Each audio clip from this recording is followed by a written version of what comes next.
Hi, how you doing? In this video, we're going to talk about a really cool project I'm partway through.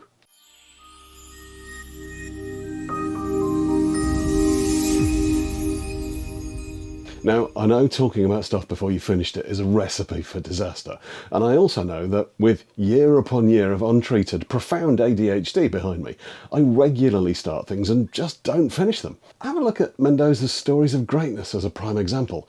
I will finish that, of that I'm sure, but today is not that day. Anyway, we're not here to talk about my failings as an efficient and conscientious creator of digital content. I don't think any of us have that long to spare. We're here to talk about our old friend, Sir Tom. You may remember I've mentioned a few times that Sir Thomas Parkyns mentions a book of postures in one of the letters in his own book. There's a fairly convincing argument that it is in fact Nicholas Petter's book, the name of which I'm not even going to attempt to pronounce, which was published in 1674 when Parkyns was just 10 years old. Anyway, despite being a good shout, we don't know for certain, so I got to wondering if this unnamed book had stayed in his personal collection. And what had happened to that collection over the intervening years? Was it still intact somewhere? Was this mystery book just sitting on someone's shelf gathering dust because they'd inherited it and had no interest in historic wrestling? Lots of questions I still haven't managed to answer there. But I did find that a decent amount of his personal correspondence had been kept together and was sitting in the library of Nottingham University. I have their agreement to go and take a look through it in detail to see if there's anything specifically of interest to us there, but as you may be completely unsurprised to hear, I've not yet made that happen. Along the way, however, I did manage to get high-resolution scans of a bunch of handwritten notes from the man himself that were clearly made when he was writing this book. There are 8 pages in total, covering a bunch of sections of his work, including the very short section on boxing. I'm in the process of transcribing it all right now, and while I've been doing that, I have noticed a few very interesting things. Firstly, in some cases, the writing in his book differs quite significantly from his original thoughts. And secondly, we can see where he's corrected himself as he went, which gives us access to both his instinctive descriptions of what he's teaching, but also sometimes a more detailed and helpful version of the same thing. When you put these two together, it gives us even more insight. Let's look at some examples. We know that in the published book, his boxing section starts like this. By all means, have the first blow with your head or fist at his breast, rather than at his face, which is half the battle by reason it strikes the wind out of his body. Which in itself is quite an entertaining mental picture, starting a boxing match by headbutting your opponent in the chest, though I do recall a conversation with my secret researcher about the surprisingly common tactic of running headlong into your opponent's chest, but that's a tangent for another time. The notes for this whole paragraph read, "Throw pepper in his eyes," which again turns out to be a surprisingly common tactic, but is entirely absent from the published work. We can only speculate as to why blinding someone was off limits, but headbutting them was not.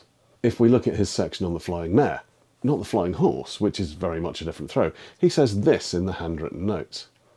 Be sure when you take it that you bring your arm far enough under his armpit and let your arm be bent upwards towards your head, and it will keep him from slipping from you. But then he's crossed out the words far enough and has replaced them with past the bend of your arm. The published work essentially uses the amended version, but as someone who's been taught a variety of different versions of the shoulder throw we call the flying mare, and considers it to be a vital staple of basic wrestling knowledge, I'd argue that far enough is actually a better description. But I accept that if you haven't got that experience and are learning from scratch, then the more specific past the bend of your arm might be a little more helpful, if a little more imprecise. There are quite a few of these little self-corrections in the text. Some are helpful, some less so, but every single one of them tells us something about the thought processes of the man himself as he was writing this amazing little book. And I, for one, consider that to be an absolute treasure. Certainly not a treasure I'm planning on keeping to myself. The long-term goal is to publish both a full transcription of the finished work alongside scans of my own personal copy, this one here. But I'd also like to include these notes as well, as I genuinely think they aid in the understanding of what it is he describes.